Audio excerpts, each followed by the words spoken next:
The Soul of the Desert by Aleister Crowley. Dedicated to Soror Alta Via, one who lives on the desert. I, too, am the soul of the desert. Thou shalt seek me yet again in the wilderness of sand. Liber 65, chapter 4, verse 61. Part 1, the journey. The soul is, in its own nature, perfect purity, perfect calm, perfect silence, and as a well springs from the very veins of the earth itself, so is the soul nurtured of the blood of God, the ecstasy of things. This soul can never be injured, never marred, never defiled, yet all things added to it do for a time trouble it, and this is sorrow. To this, language itself bears witness, for all words which mean unhappy mean first of all disturbed, disquieted, troubled. The root idea of sorrow is this idea of stirring up. For many a year, man in his quest for happiness has traveled a false road. To quench his thirst, he has added salt in ever increasing quantities to the water of life to cover the ant heaps of his imagination. He has raised mountains wherein wild beasts and deadly prowl. To cure the itch, he has flayed the patient. To exorcise the ghost, he has evoked the devil. It is the main problem of philosophy. How this began. The rishis, 7 that sent on Mount Kailasha, and considered thus, answered that the soul became self-conscious and crying, I am that, became two even in the act of asserting it was one. This theory may be found not too remote from truth by whoso returns to that tower upon the ramparts of the soul and beholds the city. But let us leave it to the doctors to discuss the cause of the malady. For the patients, it is enough to know the cure and take it. Abana and Pharpar, rivers of Damascus, are not worth the simplicity of Jordan. The prophet has spoken. It is our concern now to obey. And so sweet and so full of virtue are these waters that the first touch thrills the soul with the sure foretaste of its cure.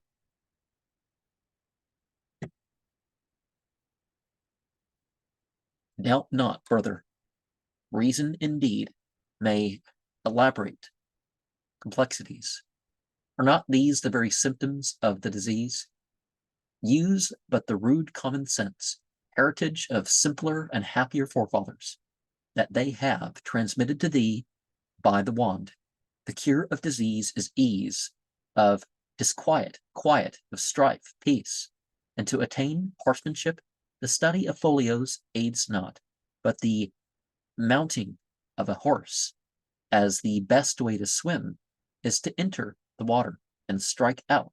So it is cool sense, not feverish reason, that says to attain quiet, practice quiet. There are men so strong of will, so able to concentrate the mind to neglect the impressions that they do not wish to receive, that they can withdraw themselves from their surroundings, even when those are as multitudinous and insistent as those of a great city. But for the most part of men, it is best to begin in easier circumstances, to climb the mountain in fine weather before attacking it in the snowstorm. And yet the eager aspirant will answer, provided that the cure is complete, provided that the sickness does not return when the medicine is stopped. Ah, that were hard. So deep-seated is the malady, that years after its symptoms have passed, it seizes on a moment of weakness to blaze out again. It is malarial fever that lurks low, that hides in the very substance of the blood itself, that has made the very fountain of life partaker with it in the sacrament of death. Has a spider found out the communion cup? Was a toad in the christening font? No, the remedy cures surely enough, but not often does it cure once for all beyond relapse. But it is simple. Once the symptoms have properly abated, they never return with equal force, and if the patient has but the wit to stretch out the hand for another dose, the fever dies. What is then the essential? To cure the patient once, to give him faith in the efficacy of the remedy, so that perchance he falls sick, and no doctor is near, he may be able to cure himself. If thought then be that which troubles the soul, there is but one way to take: stop thinking. It is the most difficult task that man can undertake. Give me a fulcrum for my lever, says Archimedes, and I will move the earth. But how when one is within and part of that very system of motion, which one had desired to stop? Newton's first law drops like the headsman's axe on the very name of our endeavor. Well, for us, that this is not true, as it is obvious, for this fact saves us, that the resolution of all these is rest. The motion is but in reciprocal pairs. The sum of its vectors is zero. The knot of the universe is a fool's knot, for it all seems Gordian. Pull but firmly, and it ravels out. And this, seeming that it is all the mischief. Gloomy is the gulf, and the clouds gather angrily in monstrous shapes. The false moon flickers behind them. Abyss upon abyss opens on every hand. Darkness and menace, the fierce sound of hostile things. One glimmer of starlight, and behold, the golden bridge, narrow and straight, keen as the razor's edge, and glittering as the sword's blade, a proper bridge if thou leanest not to right or left. Cross it, good. But all this is in the dream. Wake, thou shalt know that altogether gulf, moon, bridge, dragon, and the rest were but the phantasms of sleep. Howbeit, remember this, that to cross the bridge in sleep is the only way to waking. I do not know if many men have the same experience as myself in the matter of voluntary dreaming, or rather of contest between the sought and the unsought in dream. For instance, I am on a ridge of ice with Oscar Eckenstein. He slips to one side, I throw myself on the other. We begin to cut steps up to the ridge. My axe snaps, or is snatched from my hand. We begin to pull ourselves up to the ridge by the rope. The rope begins to fray. Luckily, it is caught lower down on a cleft of rock. A lammergeier swoops. I invent a pistol and blow its brains out. And so, on through 1,000 adventures, making myself master of each event as it arises. But I am grown old today, and weary of thrills. Nowadays, at the first hint of danger, I take wing and sail majestically down to the glacier. If I have thus digressed, it is to superimpose this triangle on that of the task. Stop thinking. Simple it sounds, and simple it is. When you have mastery, in the meantime, it is apt to lead you far, indeed, from simplicity. I have myself written some million words in order to stop thinking. I have covered miles of canvas with pounds of paint in order to stop thinking. Thus may it be that I am, at least, to be considered as no mean authority on all the wrong ways, and so perhaps, by a process of exclusion, on the right way. Unfortunately, it is not as easy as this. There are 69 ways of constructing tribal lays, and every single one of them is right, and right for A is often wrong for B. But luckily, the simpler the goal kept, the simpler are the means. Elsewhere in my writings will be found a fairly painstaking and accurate account of the process. The present essay is but to advocate a mighty engine, adjuvant, the shoulder of Hercules to the cartwheel of the beginner, whose diffidence whispers that he is incapable of following those instructions in the difficult circumstances of ordinary life, are for the enthusiast who wisely determines, like Kirkpatrick, to massacre indeed the cares of this world, the deceitfulness of the riches, the lusts of the flesh and the eye, the pride of life, and all other enemies of the saint do indeed choke the world, and it becometh unfruitful. Part 2, the desert. As a monastery imposes the false peace of dullness by its unwholesome and artificial monotony, so is the desert nature's own cure for all the tribulations of thought. There the soul undergoes a triplex weaving. First, the newness of the surroundings. Their strange and salient simplicity charmed the soul. It has a premonition of its cure. It feels the atmosphere of home. It is sure of its vocation. Next, the mind, its frivolity, once satiate with nobility, becomes bored, turns to acrimony, even passionate revolt. The novice beats against the bars. The stranger to the desert flies to London, or to Paris with the devil at his heels. A wise superior will not restrain the acolyte, cannot restrain himself, but in the desert, the refuge, if he doubts his own powers, still more maybe, if he does not mistrust them, would wisely make it impossible to return. How should he do so? Believe me, who have tried it.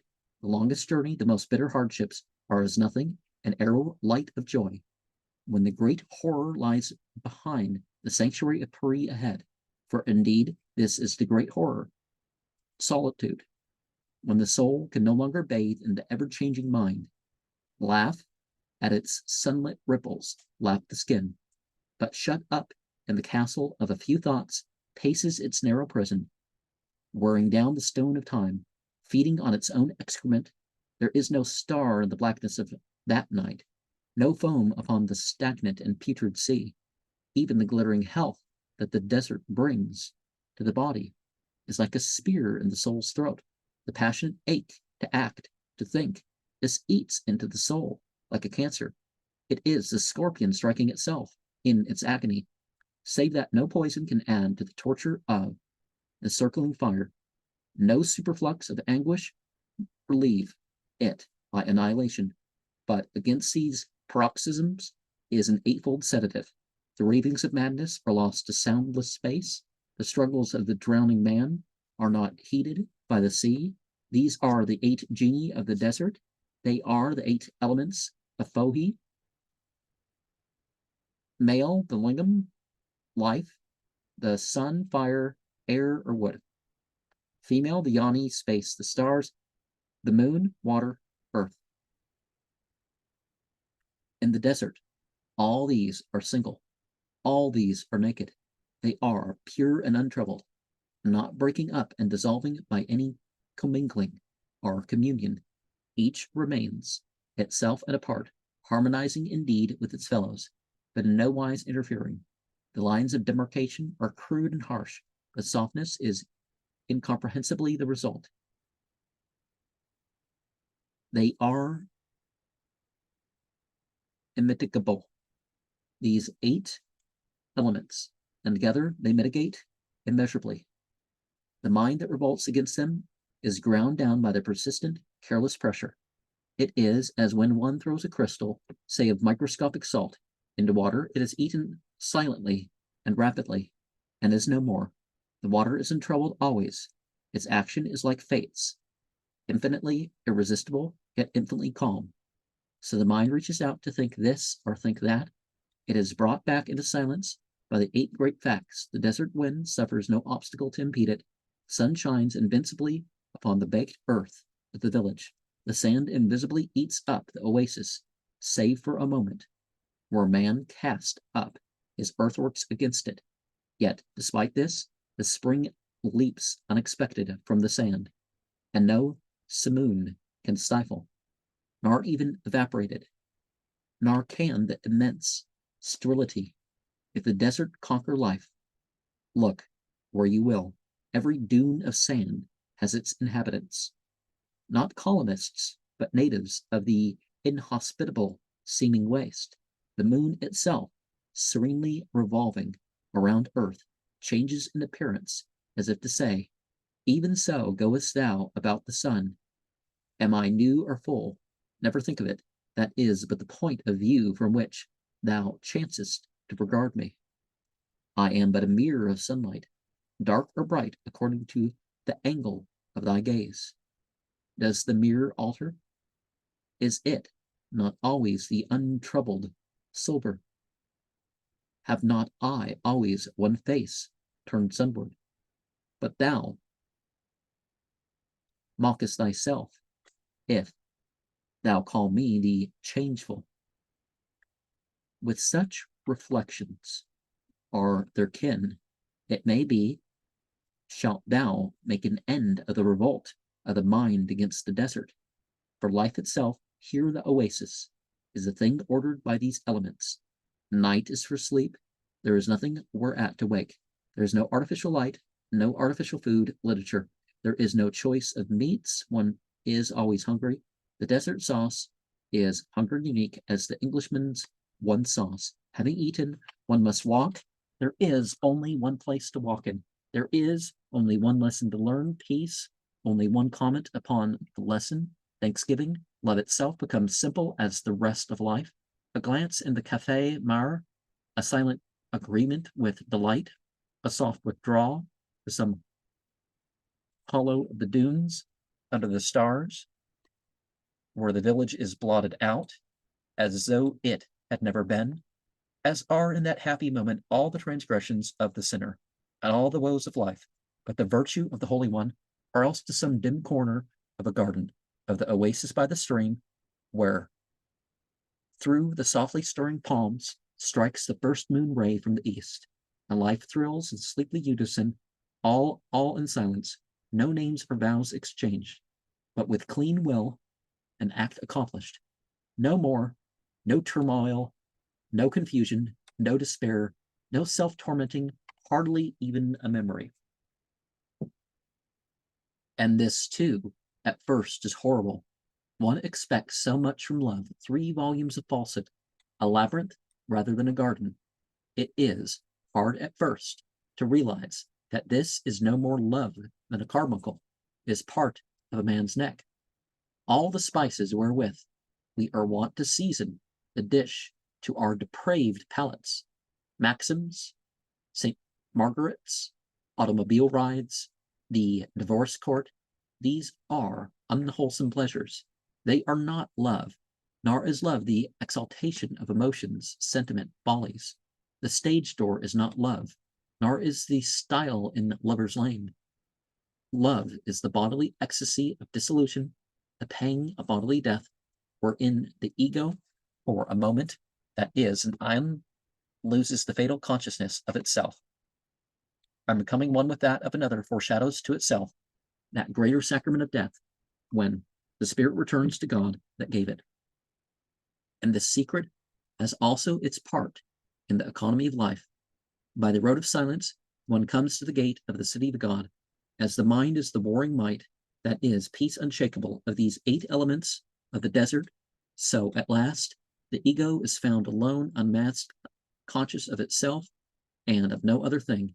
This is the supreme anguish of the soul. It realizes itself, as a thing separate from that which is not itself, from God. In this spasm, there are 2 ways. If fear and pride are left in the soul, it shuts itself up, like a warlock in a tower. Warlock actually means a traitor, but people use it like, it's a male witch, but that's not really it. Gnashing its teeth with agony, I am I, it cries.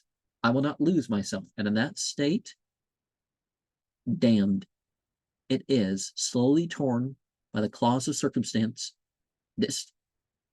disintegrated bitterly for all its struggles throughout ages and ages, its rags to be cast piecemeal upon the dung heap without the city. But the soul that has understood the blessedness of that resignation, which grasps the universe and devours it, which is without hope or fear, without faith or doubt, without hate or love, dissolves itself ineffably into the abounding bliss of God. It cries with Shelley, as the chains of lead about its flight of fire drop molten from its limbs. I pant, I sink, I tremble, I expire. And in that last outbreak is made one with the primal and final breath the Holy Spirit of God.